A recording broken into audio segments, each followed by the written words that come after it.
بسم اللہ الرحمن الرحیم۔ دوستو، آج ہم اپنی اس ویڈیو میں یہ جانیں گے کہ طاعون کیا ہے، یہ کیسے پھیلتا ہے، بنی اسرائیل میں طاعون کی وبا کیسے پھیلی، اور مسلمانوں کے لیے طاعون کی وبا کے متعلق کیا احکامات ہیں۔ آپ سے گزارش ہے کہ ویڈیو کو آخر تک ضرور دیکھیں، اور اگر آپ نے ابھی تک ہمارے چینل النصیحہ کو سبسکرائب نہیں کیا تو سبسکرائب کر لیجئے، انشاءاللہ آپ کی دینی معلومات میں اضافہ ہوگا۔ ناظرین، طاعون ایک مہلک وبائی بیماری ہے جس کو ڈاکٹر پلیگ کہتے ہیں۔ یہ مرض پہلے چوہوں میں پھیلتا ہے، پھر انسانوں میں آتا ہے۔ یہ بیماری پسوؤں یعنی ایک پردار زہریلا کیڑا جس کے کاٹنے سے بدن میں کھجلی ہوتی ہے کے ذریعے پھیلتی ہے۔ اس بیماری میں گردن اور بغلوں اور ران میں آم کی گٹھلی کے برابر گلٹیاں نکل آتی ہیں، جس میں بے پناہ درد اور ناقابل برداشت سوزش ہوتی ہے، اور شدید بخار چڑھ جاتا ہے، اور آنکھیں سرخ ہو جاتی ہیں، اور دردناک جلن سے شعلہ کی طرح جلنے لگتی ہیں، اور مریض شدت درد اور شدید بے چینی و بے قراری میں تڑپ تڑپ کر بہت جلد مر جاتا ہے۔ اور جس بستی میں یہ وبا پھیل جائے، اس بستی کی اکثر آبادی موت کے گھاٹ اتر جاتی ہے، اور ہر طرف ویرانی اور خوف و ہراس کا دورہ پھیل جاتا ہے۔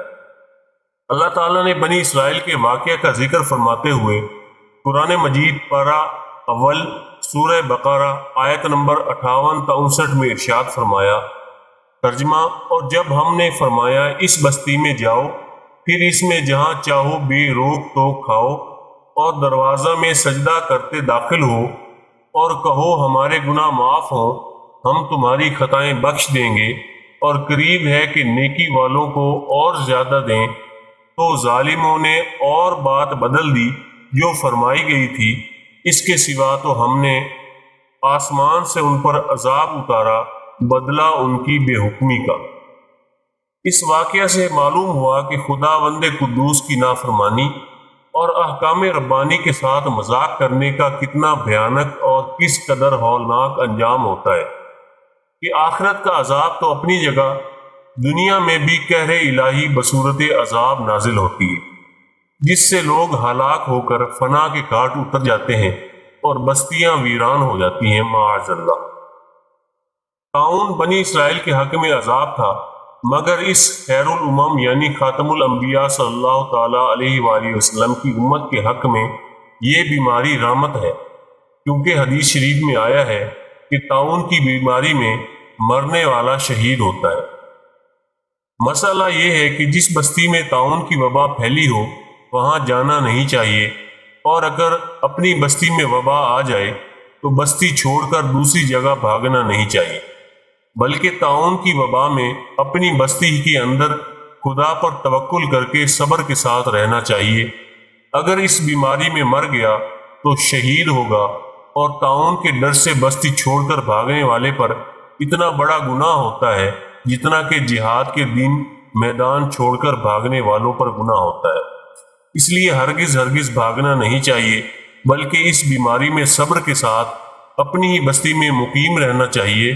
اس پر خداوند تعالیٰ نے اجر و ثواب کا وعدہ فرمایا۔ ام المومنین حضرت سیدتنا عائشہ صدیقہ رضی اللہ تعالیٰ عنہ فرماتی ہیں کہ میں نے خاتم النبیین صلی اللہ تعالیٰ علیہ وآلہ وسلم سے طاعون کے بارے میں سوال کیا تو آپ نے فرمایا، یہ ایک عذاب ہے جسے اللہ عز و جل تم سے پچھلی امتوں پر بھیجا کرتا تھا، پھر اللہ پاک نے اسے مومنین کے لیے رحمت بنا دیا، لہٰذا جو بندہ کسی شہر میں ہو اور وہاں طاعون کی وبا پھیل جائے تو وہ وہیں ٹھہرا رہے اور صبر کرے، اور ثواب کی امید کرتے ہوئے اس شہر سے نہ نکلے،